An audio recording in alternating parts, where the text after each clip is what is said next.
You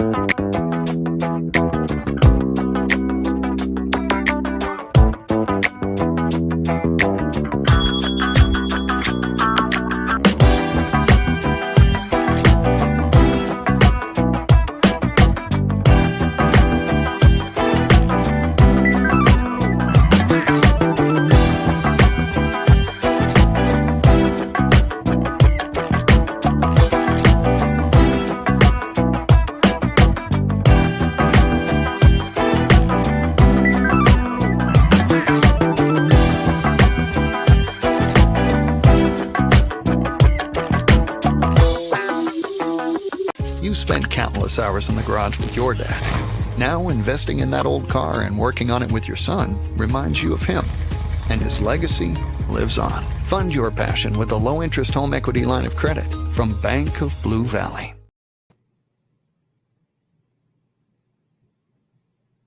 Ah, how are you doing, young lady?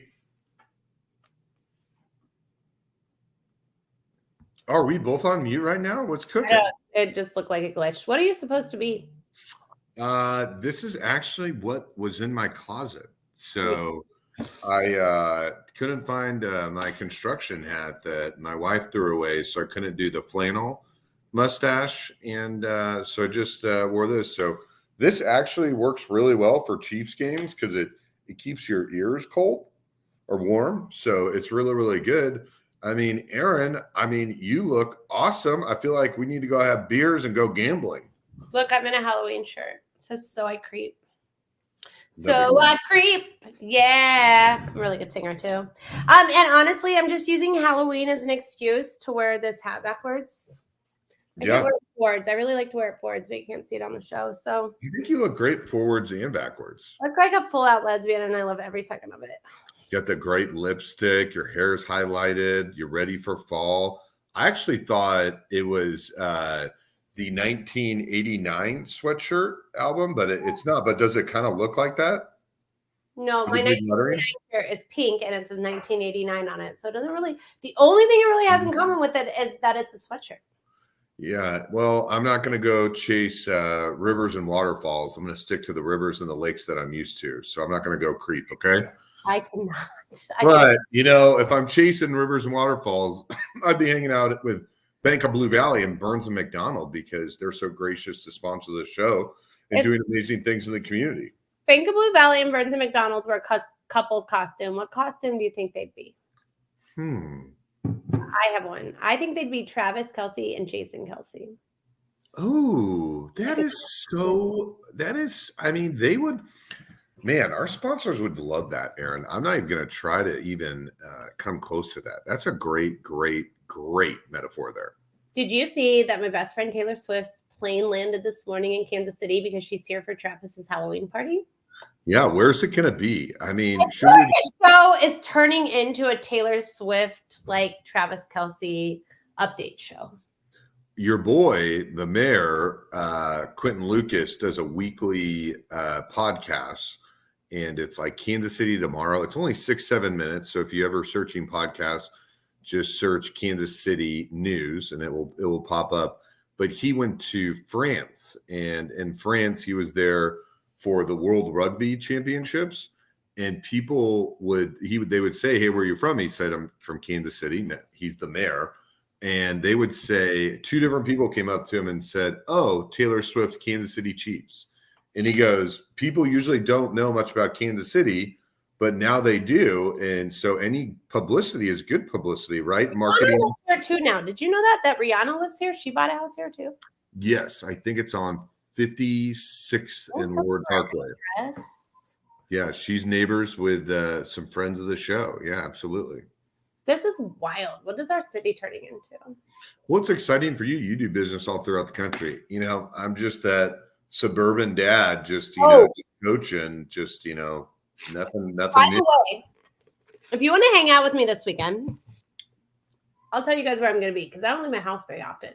But if you guys want to hang out with me this weekend, I have a friend, Shantae Wayans. She's one of the Wayans and the Wayans brothers, that family. She's wow. She's coming in.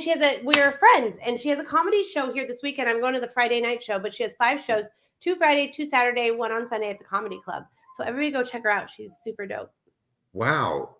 So I got to be careful because of our amazing sponsors. I can't tell you the ingredient, but if you're in Missouri, it's a good ingredient.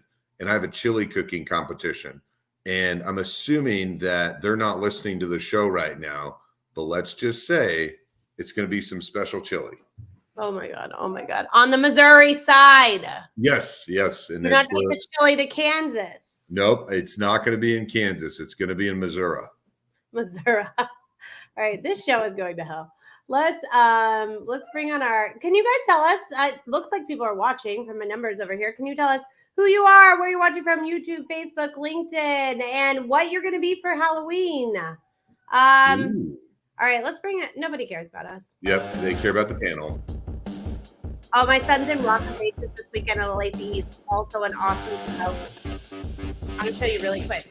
While we get to talking music, I'm going to show you how to do this. Ready? If you're looking for something to do, go see my kid's show. He literally looks like this in the show. Oh, whoa, look at that. What a stud. It's so weird looking. All right, here we go. Our first guest today is Jessica. Brendan. Hi, guys. Hello. Hey. That was so climatic.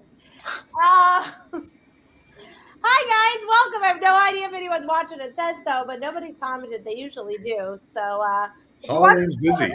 Let us know if you're not Team Live. But if you're Team Live, get in here. Jessica, who are you? What are you doing? How do you get to Kansas City? I'm Jessica. I grew up in Kansas City. Scott and I went to the same high school. I went to the University of Kansas and got my undergrad in behavior analysis.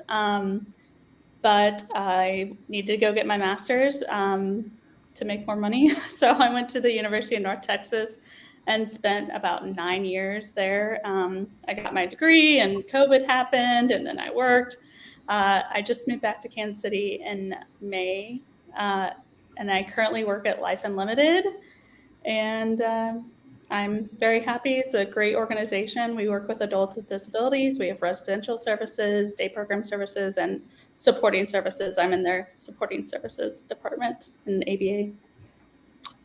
Jessica, what do people ask you the most when you move back? Mm-hmm. And then number two, what inspired you to be in the business you're in today?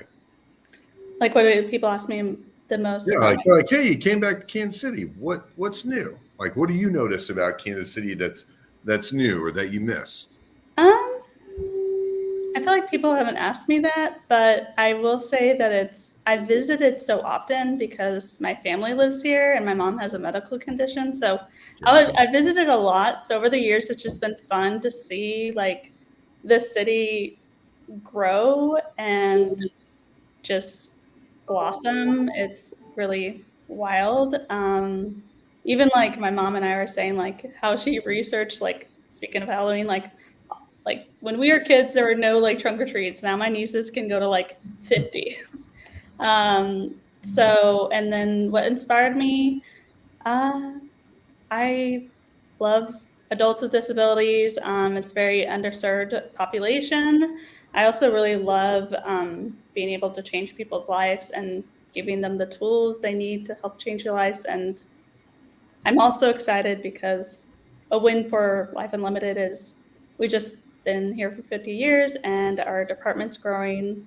We now have 3 BCBAs, so that's really exciting, and an RBT. So I'm excited to train future BCBAs too, because we need more of them.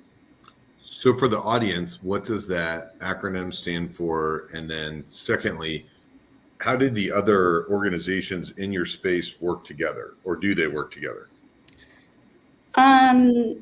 It stands for Board Certified Behavior Analyst, and basically I write behavior support plans for individuals with disabilities. Like I have clients all the way from 21 to 83. Whoa. You know, I don't really like being told no, so I work with some of my clients on how to socially accept being told no, or making responsible money, you know, making responsible purchases or decisions. I also need that in my life.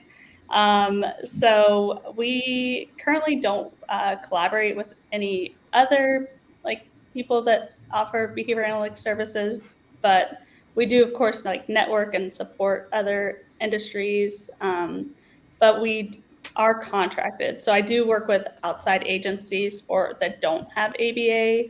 So my clients are not only within my organization, but I also contract for various different companies that can't afford to have a full-time behavior analyst like Life Unlimited can. I have a quick question. Mhm. Were you and Scott the same age, like around the same age? Were you there at the same time?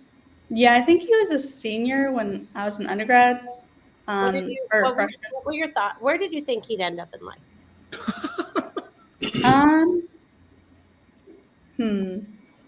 Oh, God. Scott was always so nice to me. Like I remember him giving me rides and stuff, but being rowdy, he I think had really explored all the opportunities of high school, and I think I was like so rule governed. Like you guys before the show were talking about going out, and I was like, I didn't do that. Like I worked at a church, Church of the Resurrection, which is what got me into disabilities. I was just, I don't want to say lame, but I was. You were not lame. Not the party goer Scott was, but I could. You were the kid we hope we have. Yes, yes. Jessica is one of the sweetest, kindest people in school. So it's so cool to reconnect later. But yeah, I think you the most eloquently ever explained me in high school. That was very, very polished. That was very polished. I'm always impressed with people that think before they speak, unlike us. Hey, look, Katie Urban's here watching. What's up, Katie? And Paul got his joke of the week. Yeah, Paul. Well, thank you, Jessica. We're so excited to have you on. All right, Joe, who are you? What do you do? And how do you get to Kansas City? Okay. My name is Joe Beveridge. What do? I own the Russell Hampton Company. We do all things branded merch. Boom. So by all things, we mean all things: awards, banners, signs, apparel, drinkware. You can put your logo on it. We do that. And we do a lot of it here in-house, which is really cool. We have a lot of cool toys. So that's something that a lot of people in our area don't actually do. So a lot of times like, oh, sorry, it's a minimum of 200 pieces now. No, we'll run it here. We'll print it. We'll etch it. We'll engrave it. We'll do it. We'll fulfill it. We'll ship it anywhere in the world for you. So that's that. And then how to get here? From Ankeny, Iowa, went to Iowa State. Let's go Cyclones. Got an engineering degree and ended up in marketing. So moved down here after school. That's not true-ish. I had a bunch of student loan money I should have paid back, but instead I went and partied instead of looking for a job after college. My parents weren't super thrilled with that decision, but I also had to pay for my own school because of other decisions. So there you go.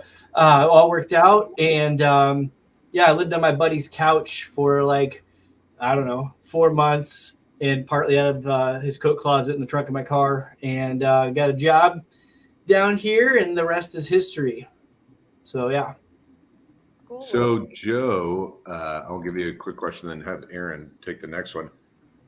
How old is your company, and what are you notably known for around the country? Okay.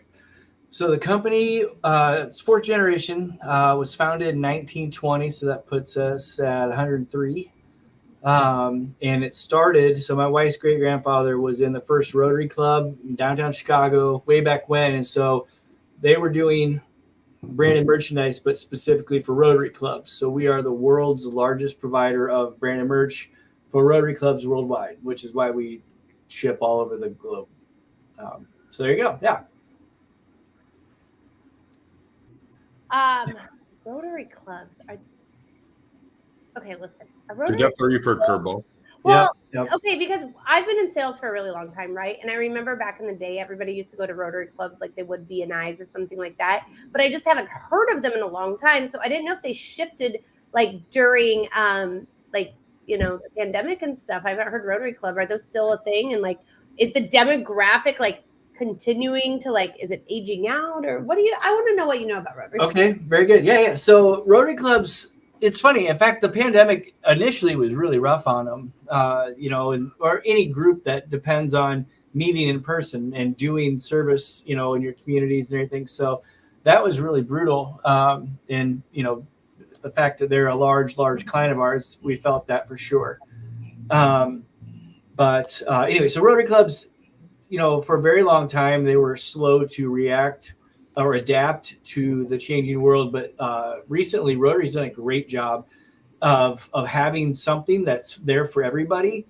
And so, like, for example, it used to be you had to be at every single club meeting, it's 100% attendance. And man, I mean, who can do that? Like, I mean, I travel for work, and so those rules or regs have changed. And then they've created all sorts of clubs that are, unique for different people. So, for example, now they'll have clubs where it's maybe a certain service based. So, like Kansas City, for example, has a club that only works on anti-human trafficking. They don't do winter coats or literacy projects. It's only human trafficking. That's all they're focused on, and that's cool. And then there are other groups that are more like, how are we as a group, a little community, what do we have in common? What binds us? And so there might be a group that's like, hey, we're all veterans, or something along those lines, where and then it used to be like you either go to a breakfast or a lunch. Well, that does not work for my schedule. So I'm actually working on putting together a happy hour club, and so to have a happy hour. And mine is, I want it to be fun. I love going to something where you have a good speaker, but man, being in, a Vistage group or a hemp or any of those types of things, you're getting a lot of good speakers all the time. It's something new. So let's go. Let's have 10 minutes of business. Let's have a lot of networking with a lot of, cool professionals and leaders in our community. And then let's spend some time, the whole reason with being in a Rotary club is service-based. Like, we want to do something, give back or pay it forward, in our community. So that's kind of what we see going there. Okay, I have another question, but I want to touch on something what you just said about speakers. I agree with you. I like the networking piece because I feel like in Kansas City, oh my God, I'm going to be controversial. Scott's going to hate me. There's like 20 tops good speakers that are worth listening to, and they're just the same at every single thing, right? Every single thing. And so eventually, look at Scott's face. He's like, shut up, Aaron. Well, I'm agreeing with you. But people that are good at it, because you speak for a living, and it's hard to be good at something unless you have a lot of practice. Well, and the thing is that a lot of those events don't pay for you to speak. So then the good ones don't come. So then you've got the 20 mediocre ones. Let me say the 20 mediocre. And they're the same people at every single thing, right? So I agree that people should up the networking and put more value towards that networking versus the speaking, because you can catch those speakers anywhere. But what I wanted, go ahead. So do you guys know how it is too? Like, you can go to these events and you might get something from the speaker or whatever, but like, you put me in a full day retreat, and I guarantee I'm going to pull more value out of that hour cocktail hour with other business owners. You're going to make those connections, learn the things. Like, that's where it's at. And that's what I love about Kansas City too, is everybody, doesn't matter which group I'm in, everybody's super genuine, they're truly interested, and they truly want to help, and it's really awesome. I wouldn't say everybody, but I do have a question. Because you're in the swag merch world, I'm sure you get this question every season. So I'm going to ask you now, what is the top corporate giving gift people should be giving this year that's different that people will love? Oh my God. So what blows my mind, and I'm not knocking this, so don't take this as bad, because, everybody's got their whole pantry full of Yetis and a million other things. But man, I tell you what, those Stanleys now, dude, I couldn't drink one of those and not have to, make a couple stops throughout the day. But Stanleys, we're laser etching those. We're printing on those. We do a ton of cutting boards, so we have really cool ones though, where it has a full resin either down the side where it's got gold flakes and blue and different colors, or where it's got the resin that holds the two pieces together. And we might do it where it's just hey, it's in some sort of firm that we have their logo on it, or it could be, here's a picture of the card with grandma's recipe on it. We've actually laser etched that full, card and the whatever was on it in their handwriting. It's pretty cool. And then we do just it's wherever your imagination. So we had a full picture of one of our employees did actually, where it was a picture of his sister and their family. We did it printed on the backside of acrylic, and then cut it out as a 200-piece puzzle.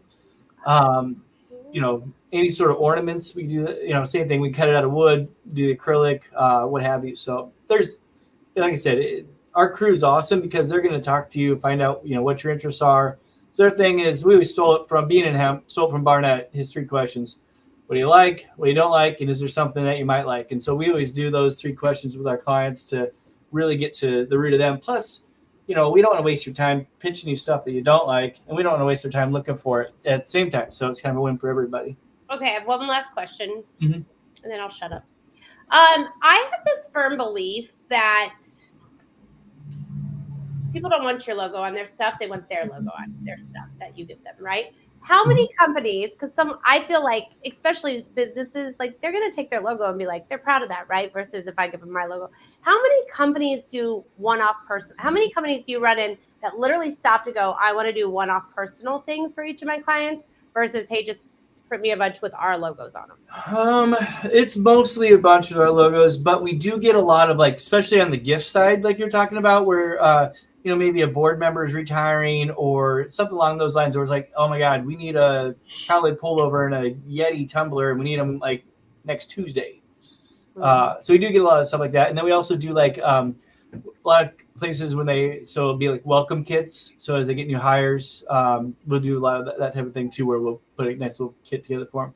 Are you doing a lot of boxes? Like we see those boxes right there?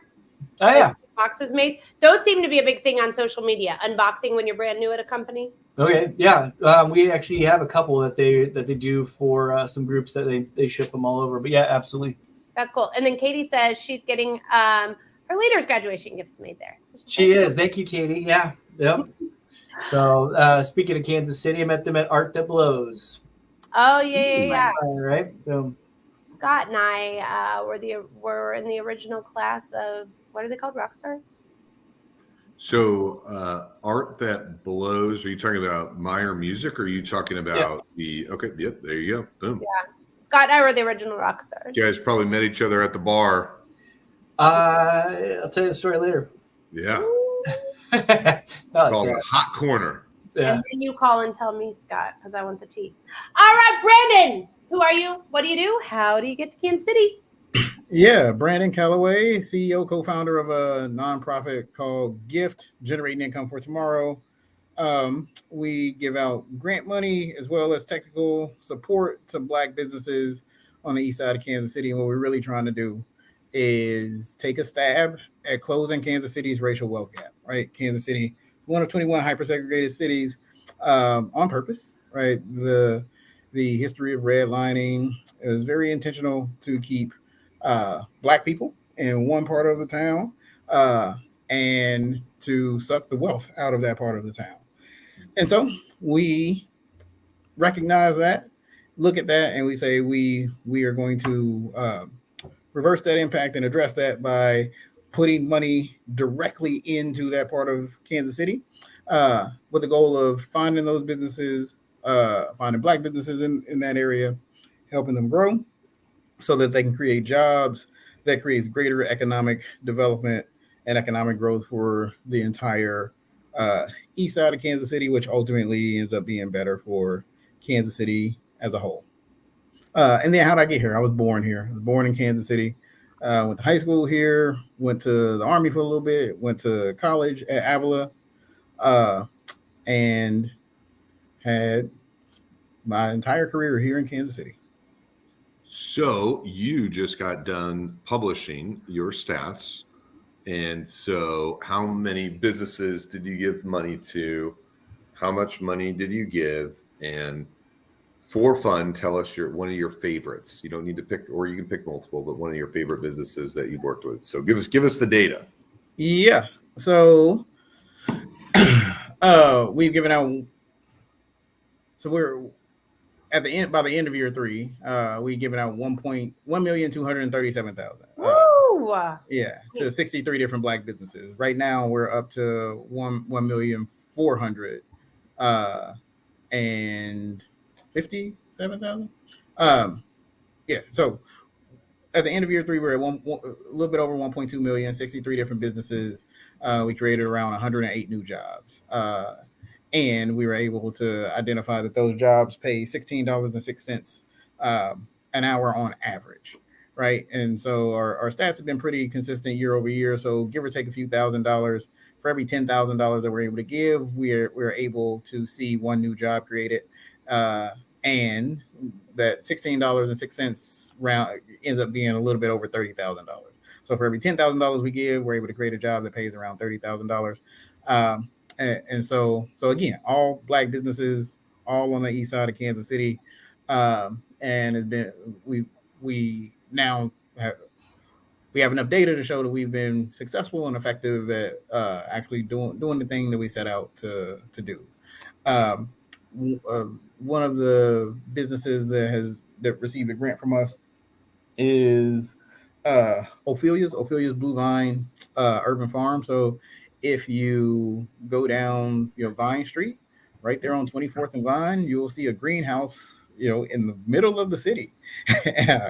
And that greenhouse grows all kinds of herbs and spices. And so they got a $25,000 grant from us to increase their production.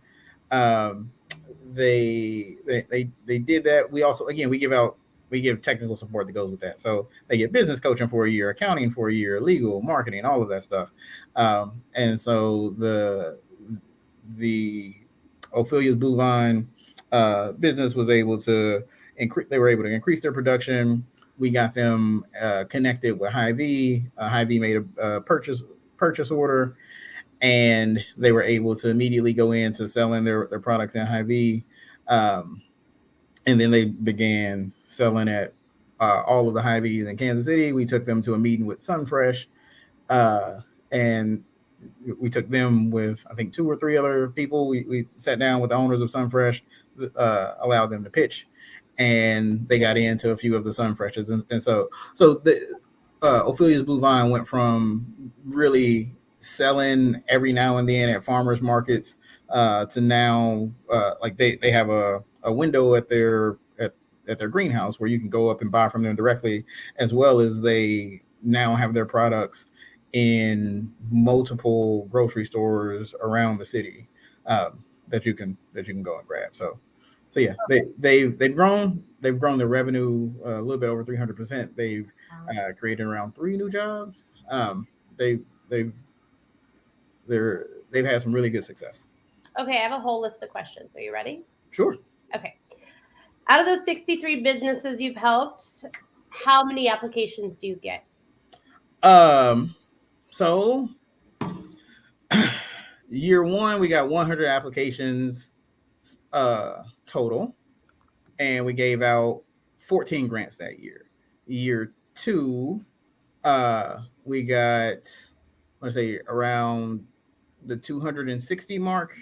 And then year 3, we got 584 applications total. Now, some of those are repeat, but those are the numbers for overall in that year. Those are the number of unique applications that we got. So I think it's interesting because I don't think people understand how many Black-owned businesses on the East Side, how many there can be, right? Like those are huge numbers. Yep. And I mean, obviously they grow year over year, as is evident with getting 584 in our last year. And so some of those are businesses that are just trying to start up, but most, our criteria is that we don't start businesses, we grow them. And so we require businesses to be in business and be doing business, and come to us with something that will generate revenue. They have to have a plan that will generate revenue, that will grow their business. Because again, our mission is about creating economic development on the East Side. It's not about creating just wealthy business owners. It is we help you grow your business so that you then become a economic asset to the East Side of Kansas City. Where do you get the money to get the businesses? How do you guys? So our model is if 15,000 people donate $10 a month, right? So when we started in May of 2020 with no money, we didn't get corporate support, we didn't get big foundation dollars, so we went person to person. Our plan was we'll just ask everybody for $10 and see what they say. and that got us to be able to get going, get started, and give out our grants. And so the individual monthly donor is still the core of what we do. It is what, what created us, to what has sustained us, and three, what has caused us to grow from those, the few grants we were able to give out in that first year to being able to give out 63 overall. And we fully realize and expect that individual giving, those $10 monthly donors, will be the thing that continues to drive us into the future, as well as allows us to continue to exist, stay around, and do the stuff that we do. Okay, I have 2 more questions. Sorry, I have a whole list right here. That's cool. You can But just so you know, Brandon does love firing questions. When you were saying speakers at Rotary, I'm like thinking to myself, I'm like, yeah, Brandon, think about the question. Yeah. I think I've spoke at, I want to say, either 3 or 4 Rotaries in Kansas City. Nice. Okay. I didn't know that we had that many, but we do. We do. We got a lot of Rotaries. I'll let Aaron keep asking because I interrupted, but Okay. I sat on the Hispanic Chamber Board for 2 years, and until I sat on the Hispanic Chamber Board, even though I had owned a business for a long time, I didn't know about minority-owned business licenses, women-owned business licenses, anything like that. Mm-hmm. When you guys are doing all of the, you just very lightly touched on all the other things that you do besides just give money, right? You do financial classes, all of that. Do you help the businesses learn about those licenses and apply? Because it really seems like there's kind of a big hurdle to be able to apply for some of those business licenses if you don't have good direction.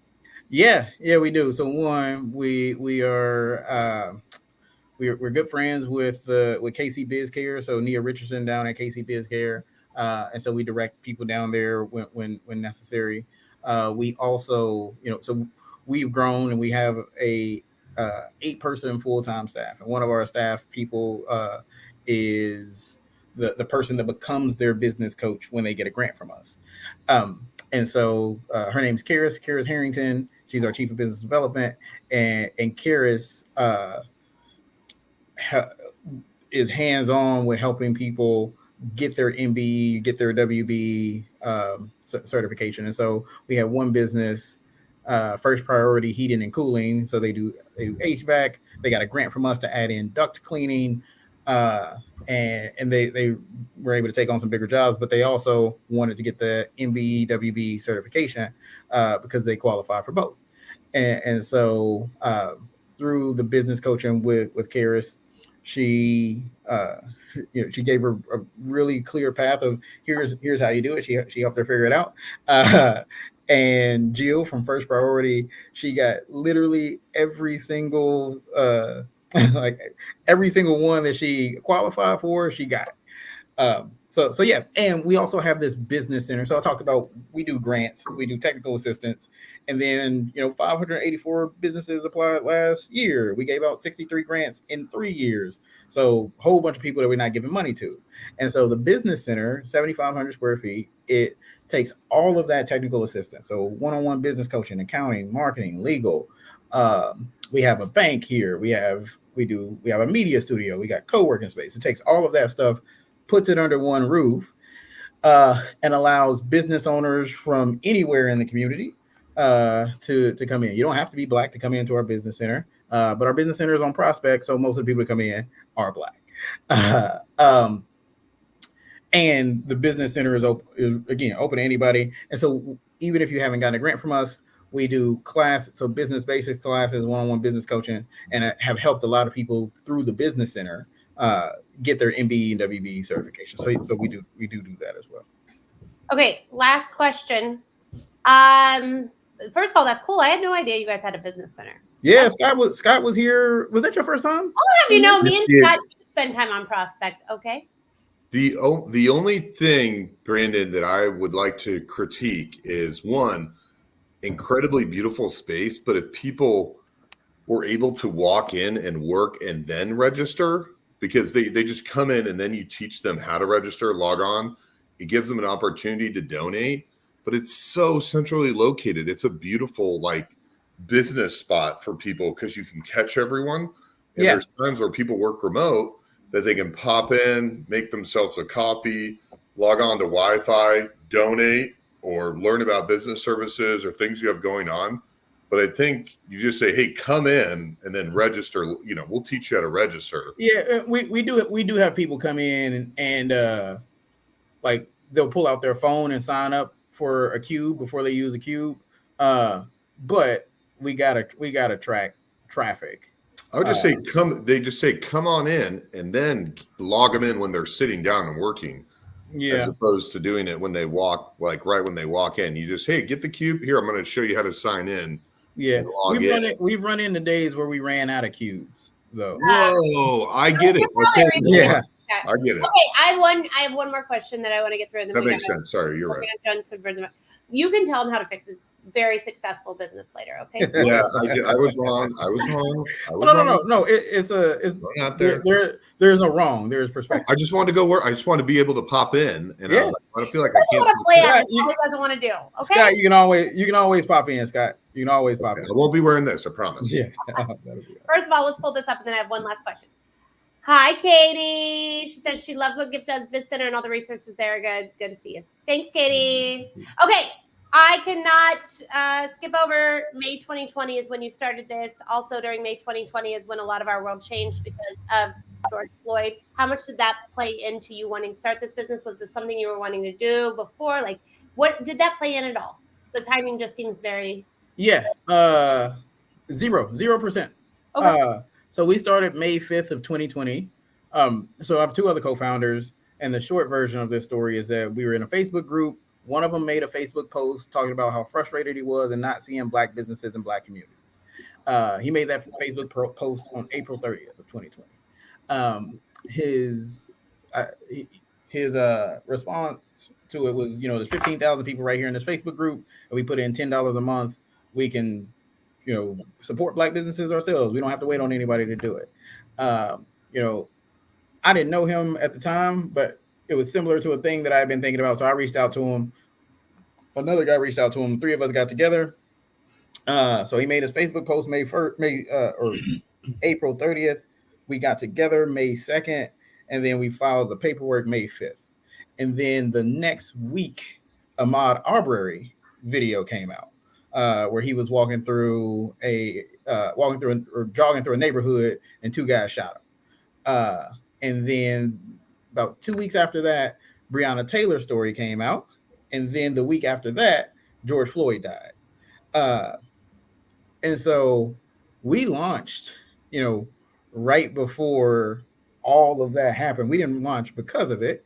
We launched because all three of us are Black dudes from the east side of Kansas City that has lived systemic racial inequity and has known it, has seen it, has felt it, has experienced it. And then coincidentally, everybody started talking about these same things within a month of us launching. And so it didn't have anything to do with us starting, but it did have something to do with how successful we were. Everybody everywhere was talking about systemic racism in America. In our first few months, we got picked up on. I sent random messages to the Business Journal, the Star, KCUR, all of the news channels, and said, "Hey, we are doing this thing. Would love to talk about it, in your medium." And they all said yes. And so we ended up on all of those major media outlets within 6 months of us launching. And again, we thrive off of individual donations, and so more people heard about us. And people cared. Now, people care a whole lot less right now. They care a whole lot less right now. But then people cared. And we gave people an actionable step when people were looking for tangible solutions. Yeah. So Taylor Cherry said during that time, I will never forget her saying, because she grew her business a lot that year too. And she said to me, never waste a good crisis. Yeah. Figure out where the silver lining is and lean into that. President Obama's chief of staff. I can't think of his name. That was his advice. Never let a crisis go to waste. Oh, I thought it was Taylor Cherry saying. I'm going to tell her that you. I thought you came up with that on her own. Taylor, sorry. She's an angel. I don't want to say anything that she. She had just said that to me because she did. I'm not going to get struck by lightning when I go outside. But no, she did the same thing Brandon did, which I just thought was genius. She said, "Look, I know you're wanting to, this is what everyone's talking about." She said, she did the opposite, not opposite, but she had a different message. She said, "I'm sure you'd like to have a black vendor right now while you post your black square on there, right?" Yep. Got a lot of business. So, okay, well, that's awesome. I didn't know you guys. That's like from a Facebook group. I like that. Yeah. Random people. You started a business with people you didn't know, Brandon. Look, don't tell too many of your people that. That doesn't always work out so good. Yeah. Yeah. All right, guys, let's get to the Birds of McDonnell question of the day. Jessica, we will have you answer it as soon as she's done. Oops, I played the wrong one. Remember? Ooh, look at those cool graphics.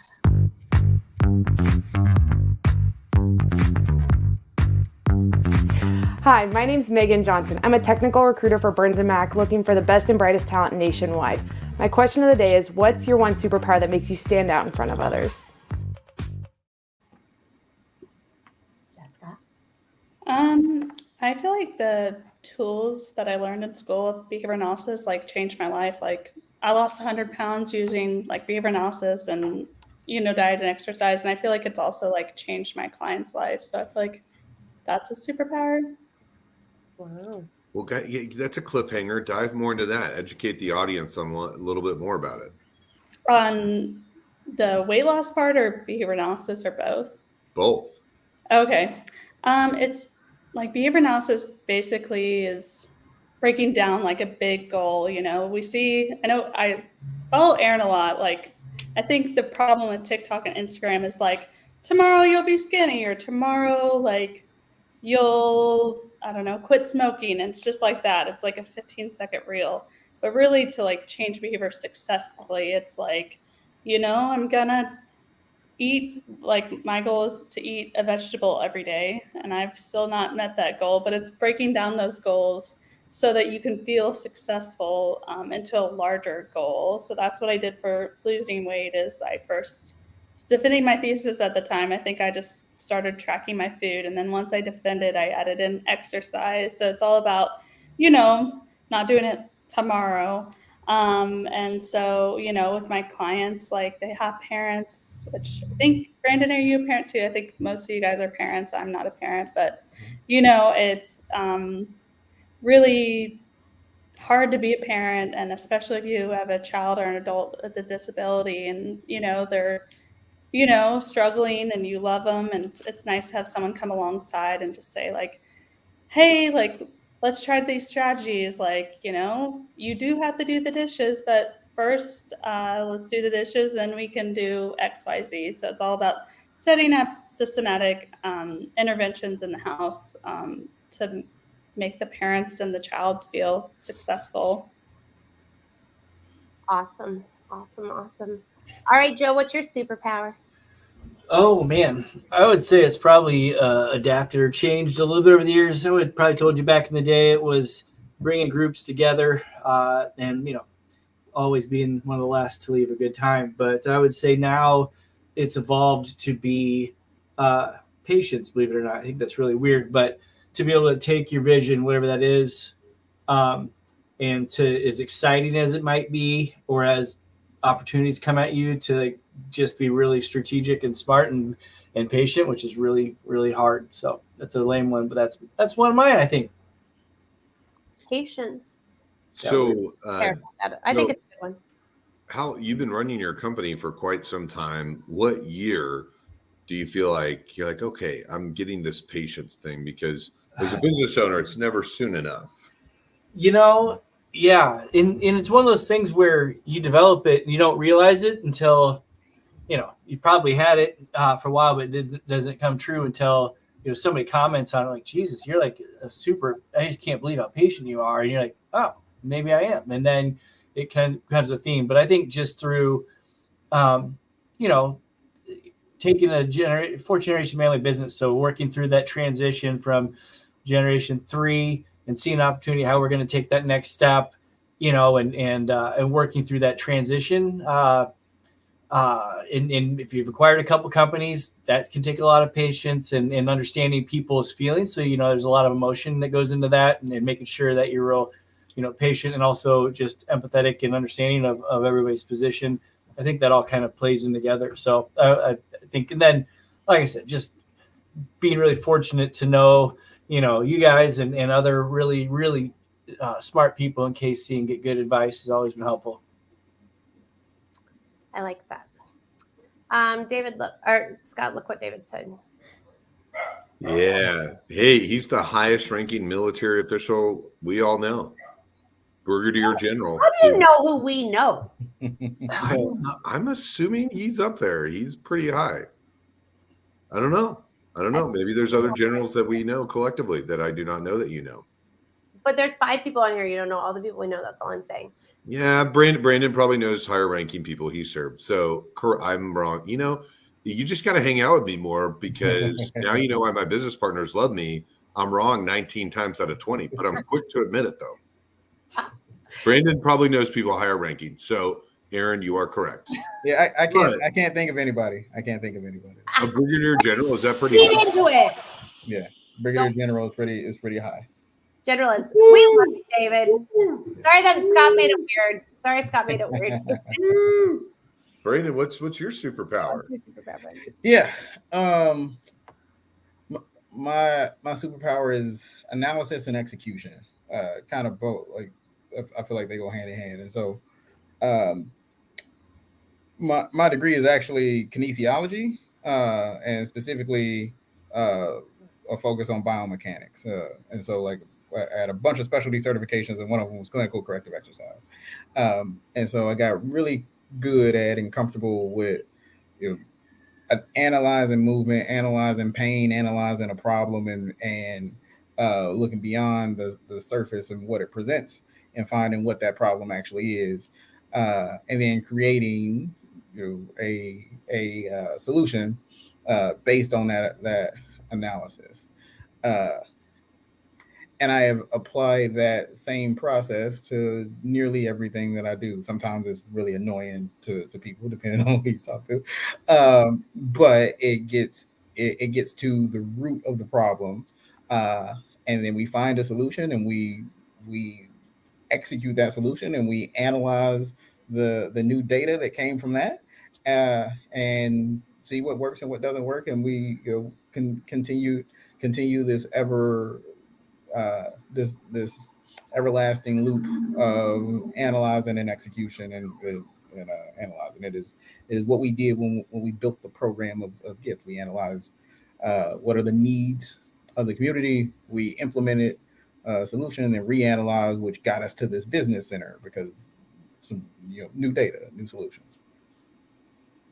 Wow, you're smarty pants. Did you have any follow-up questions on that? No, because I was going to take a curveball to see if you had a follow-up question, because my follow-up question is more about speaking. Brandon, are you wanting to speak more in 2024, 2025? I know you do a lot of it, but are you wanting that to add to your repertoire? Yeah. It's the thing that when people learn about GIFT, we get more supporters and more connections and all of that. And so I created analysis and all of that stuff, right? Yeah, so we did SWOT analysis. We created organizational priorities. We looked at what we were doing and what we shouldn't be doing, and my point being, that got broken down to not only organizational level, to the individual level, and so it is in my top on my organizational priority sheet. It is I think number 3 is more speaking engagements, and so that's a long way of saying yes. I like it. I didn't have a follow-up question because I don't even really know how to spell kinesiology. So Yeah, Aaron and I were like, what? I mean, we barely got through KU, so we're like, what's he saying? But I Aaron did not actually get through KU. Hey, guess who's speaking at the University of Kansas Business School to 260 people? Aaron Fulk. Guess which college dropout they're having back, guys. Aaron, by the way, I'm glad we're talking about us on a live show, But you're going to always say what I was going to say. You're going to be like, hey, you can be a successful business owner. Just drop out. I'm not going to say it, but I will tell you that I probably would have graduated now because the reason I could not graduate is because I couldn't get past algebra, and that's no longer a requirement in the School of Journalism. So it's not my fault I was born during the wrong time. Yeah, well, everyone on the panel has advanced degrees, but you and I did not. So it was like, school is not our thing. Guys, good job, guys. We made a living out of talking. So yeah, not listening like Joe's done. So, but right. We have 10 minutes left. So I'm gonna ask the icebreaker question.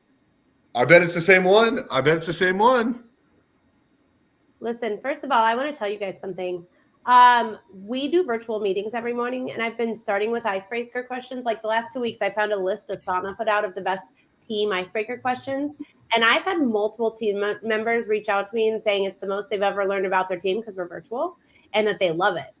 So, Scott, even though I hate your icebreaker questions and I always make fun of you for it, I'm starting to be a believer. 1 for 20. See, it just took you 3.5 years of doing a podcast, and finally that one shines through. 1 to 20.